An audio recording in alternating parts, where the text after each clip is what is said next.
Greetings and salutations. Welcome to Knife Chats with Tobias. Hi everybody, got another knife I want to show you. I picked this one up just recently. The first time I saw it was when I was down at SMKW. It was in Brian Wilhoit's office and he showed it to me and I was kind of impressed with it. The thing that caught my eye right away was just a beautiful tortoiseshell handles. The imitation tortoiseshell on these is just gorgeous, I thought. And then as you can tell, the build quality is really terrific. This is the MR719 and it is called the Trapper Jack. I have another video that I already shot. We'll call that one take one. This is take two. In take one, I went off on a tangent talking more about trappers than this knife. So this video, I'm going to try and stay focused on this particular knife and what I really like about it. And first of all, the build quality is just excellent. And there's a few things that they did with this marbles knife that sets it apart from so many other knives from marbles and also from Rough Rider, especially in the tortoiseshell. First of all, this is some really gorgeous tortoiseshell. And what I really like about it is the fact that they didn't put the black goop underneath there, so you don't have that spidering going on. As in, let's take a look at this one here. This is the Bow Trapper. This is one of the this is one of the Rough Rider tortoiseshell knives. And you see it's got this black goop underneath, a black liner that is underneath the tortoiseshell, which makes it a little darker. And you can see those spider webs on the brass in the back there. I do kind of like that, or at least I've gotten used to that. But I also like how clean this one is compared to that. See the difference? And it just, you get more of that gold brass shining through, and it really helps to illuminate the handle. So that's pretty cool. I do like the way that looks. The other thing I like about it is some interesting blade choices on this knife. They call it a Trapper Jack, but neither of the blades on here are what you would normally find in a trapper. Now, for those who are unfamiliar, which would be like the one person who does not collect traditional pattern knives probably, this is your typical trapper. I prefer to refer to this as a standard trapper. It is 4 1/8 inches long. This one is by Remington, is actually made by Camillus. And with it, you have the typical long clip blade. This is the typical blade you see on a trapper, the front blade on a trapper. Now, this is the front blade on this knife. And you can see, while it is a bit of a clip, it really is more of a long skinning blade. And let's compare those two blades side by side. Hit the camera a little bit. You can kind of see the difference there. One of them is a long clip and the other one is much straighter. Still a little bit of a trailing point, but that is a trailing point skinning blade. Both of these blades would be excellent for skinning animals, though. That's really what the clip blade on the trapper is for. It's for skinning animals. That's or so that would be the point of it, you know. What I like about this one, if you notice, it's got a French pull or a long pull there. It is a match strike pull.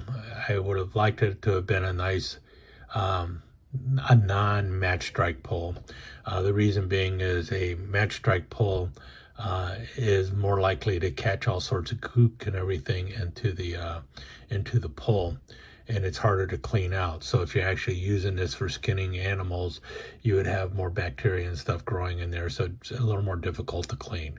That's what the hunters out there have informed me on numerous occasions. Now, the secondary blade on a clip blade or on a trapper is the spay blade. And here you have your spay blade, and everyone knows what the spay blade was used for. Well, spaying animals. You notice how what it is basically, it would be a long skinning blade, but the tip is just cut off at the end there. And you do have a little bit of a point there, but not much. And the purpose of the spay blade is so that you don't cut too deeply into the animal, and it's still for flushing parts off the animal and everything else, and also for like castrating animals and stuff. You're not too concerned about that when you're trapping or hunting, though, because dead animals usually are not going to procreate anyway. Now, the secondary blade on this one does not open from the front like on your standard trapper. It opens from the backside.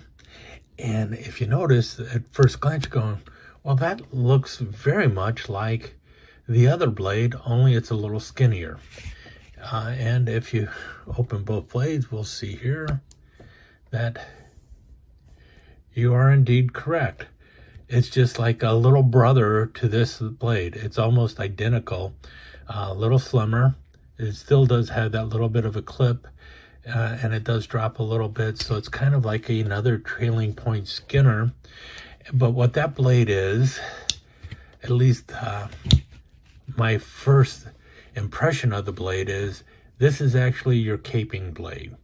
Now, caping blade is a blade used for detail work when skinning animals. It's like for removing the fur around the face, around the eyes, cleaning everything off, so you can remove the entire hide of the animal and everything in the event that you want to have taxidermy work done, you know, for presentation and everything else. So it's to get the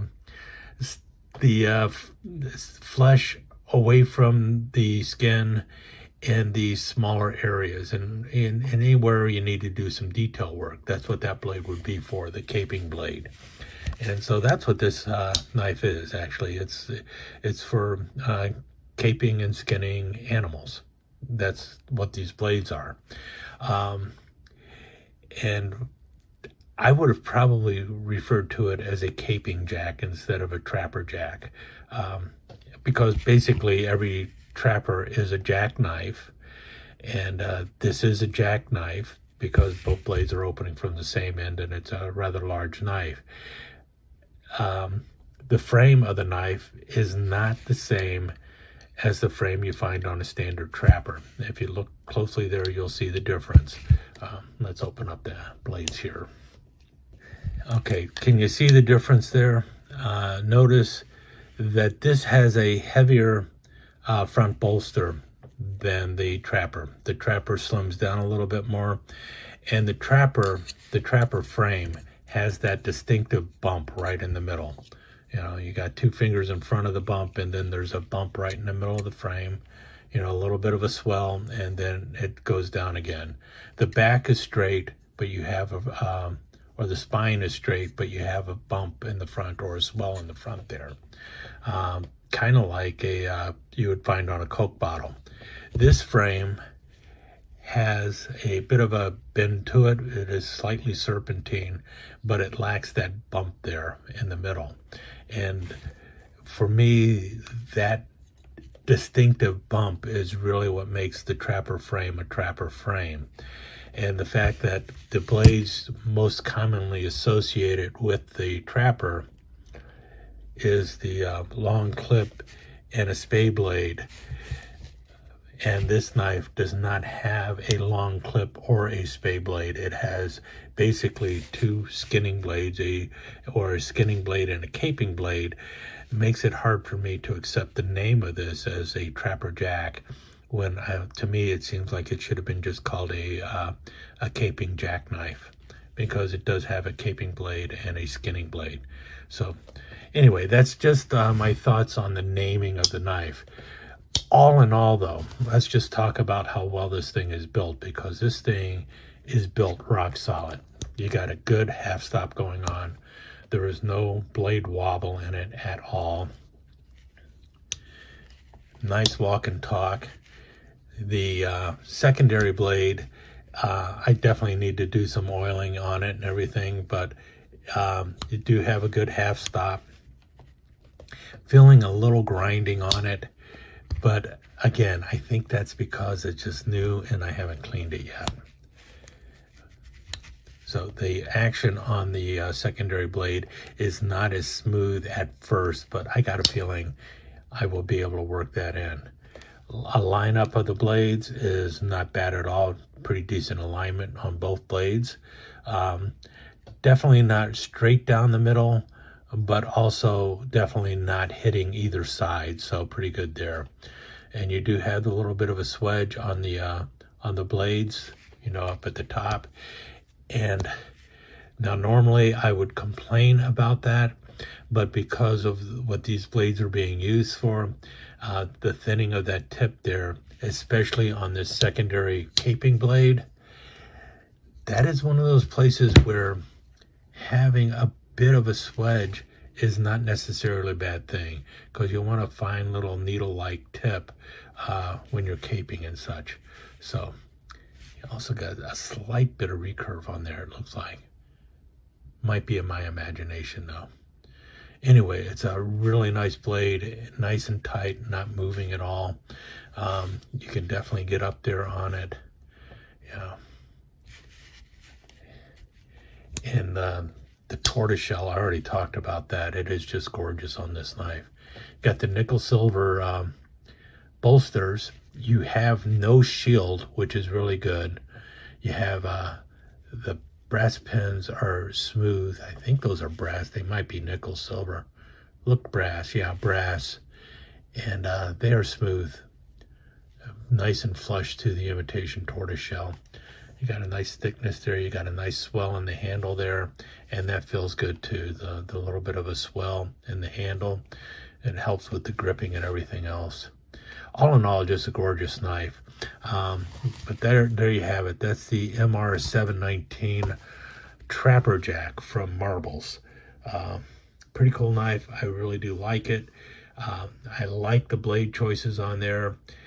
Something a little different for you collectors of trappers, though technically I don't feel the trapper name fits that knife, but everything is called a trapper today.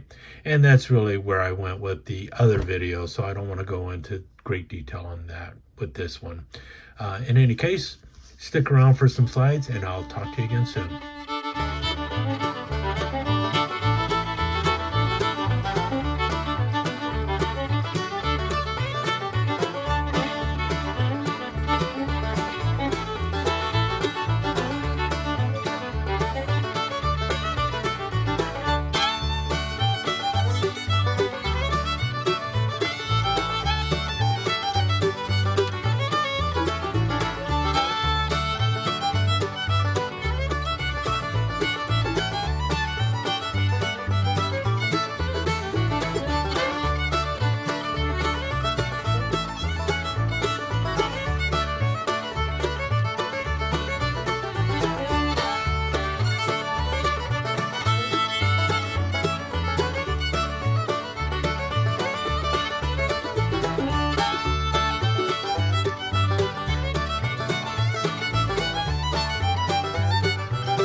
let me take just a second to thank you once again for dropping by and spending a few minutes here at Knife Chats with the Pious. I really do appreciate it, and I do appreciate any comments that you leave. So please remember to give me that thumbs up, and also don't forget to subscribe and ring that notification bell so you'll know when the next episode is up and running. Thanks again for dropping by. Really do appreciate your time here.